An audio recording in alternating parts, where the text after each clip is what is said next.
আজকে আছি আমি ভোলা জেলার সবচেয়ে বড় মাহফিলে। এই মাহফিলে 1 লাখের মতো মানুষ হয় এবং এই মানুষগুলার খাবারের ব্যবস্থা করা হয়। প্রায় 100-র মতো দোকান তৈরি হয়। আর এই মাহফিলে কি করা হয় সেটা আপনাদেরকে দেখাবো, চলেন তাহলে।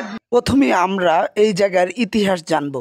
এই জায়গার নাম হচ্ছে বাটামারা খানখায়ে বসিরিয়া দরবার শরীফ। আর এই দরবার শরীফ কিভাবে গড়ে ওঠে সেটা জানুন। অত্র এলাকার মানুষের মতামত অনুযায়ী প্রায় 70 বছর আগে নোয়াখালী থেকে বশিরুল্লাহ পীর সাহেব এই অঞ্চলে আসেন এবং এই অঞ্চলে তার দ্বীনি কাজ করা শুরু করেন এবং এখানে তার খানকা তৈরি করেন। খানকা তৈরি করে তিনি এই মাহফিল প্রথম ছোট আকারে শুরু করেন এবং আস্তে আস্তে তিনি বড় করেন এবং এই মাহফিলে দূর দূরান্ত থেকে মানুষ আসা শুরু করে। দূরের মানুষের কথা চিন্তা করে পীর সাহেব হুজুর এখানে খাবারের ব্যবস্থা করেন। প্রথমেই শুধু দূরের মানুষদেরকে খাওয়ানো হতো, কিন্তু এখন সবাইকেই খাবার খাওয়ানো হয়। আর এই জায়গায় টানা 7 দিন মাহফিল হয় আর 7 দিনই এখানে খাবার খাওয়ানো হয় 2 বেলা করে, দুপুর এবং রাতে খাবার খাওয়ানো হয়। আমরা ইতিহাস তো জানলাম, আর এই মাহফিলে আর কি কি হয় তা দেখব।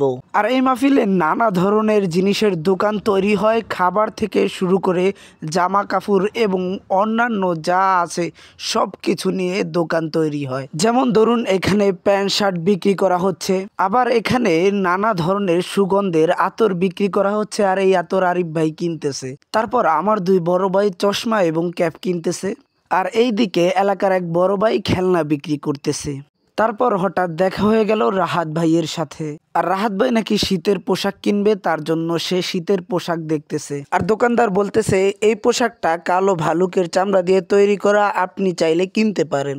তারপর বন্ধু সালমান আর রাহাত ভাই বলল আমরা এরকম পোশাক কিনতে চাই না।